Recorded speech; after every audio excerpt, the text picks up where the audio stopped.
বাংলার অতীত এবং বর্তমান অর্থনৈতিক পরিস্থিতির কথা উল্লেখ করে তরুণ প্রজন্মকে পরিবর্তনে সামিল হওয়ার ডাক দিয়েছেন রাজ্যপাল আর.এন. রবি।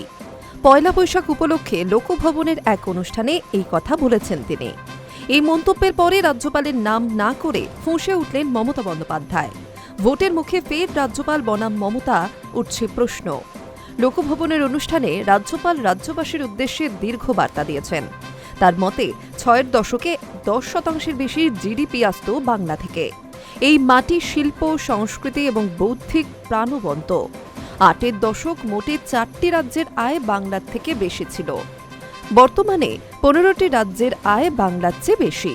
জাতীয় পুঁজিতে ১০.৬% থেকে বাংলা ৫% নেমে এসেছে। স্কুল কলেজে পড়ুয়ার সংখ্যা জাতীয় অনুপাতের তুলনায় কম। কোথায় নেমে এসেছি আমরা?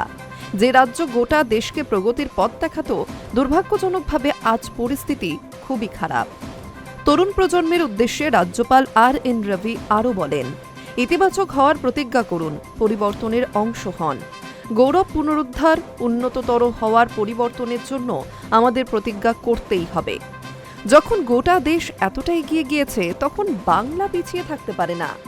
বাংলাকেও সঙ্গী হতে হবে, নেতৃত্ব দিতে হবে। হয়তো এগিয়ে আসুন, শপথ নিন। এই মন্তব্যের মাত্র কয়েক ঘন্টা পরে উত্তর দিনাজপুরের ইসলামপুর থেকে তোপ দাগেন মুখ্যমন্ত্রী মমতা বন্দ্যোপাধ্যায়। কারো নাম না করে মমতা বন্দ্যোপাধ্যায় জানান, বাংলার লাট সাহেব সবচেয়ে বড় বাড়িতে যিনি থাকেন, আমি নাম নেব না, আজ বিবৃতি দিয়েছেন।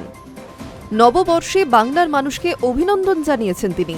আমাকে গালি দিয়েছেন। আগে তো অশান্তি হতো না, এখন আপনাদের অধীনে আসার পর প্রতিদিন অশান্তি হচ্ছে। এটা নির্বাচন কমিশনের বিরুদ্ধে যায়। আমাদের হাতে এখন আইন শৃঙ্খলা নেই। নির্বাচন কমিশন এবং কেন্দ্রের কাছে রয়েছে এটি।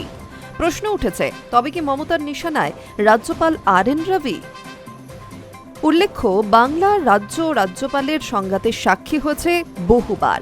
জগদীপ ধনকরের সময় নবান্ন এবং রাজভবনের সম্পর্ক মোটেও ভালো ছিল না। এরপর সিভি আনন্দ বোসের সঙ্গেও সংঘাত হয়েছে যথেষ্ট। যদিও তার ইস্তফার সময় বোসের পাশে দাঁড়িয়ে সরব হন খোদ মমতা বন্দ্যোপাধ্যায়। গত ১৩ই মার্চ রাজ্যপাল হিসেবে দায়িত্ব নেন আর.এন. রবি।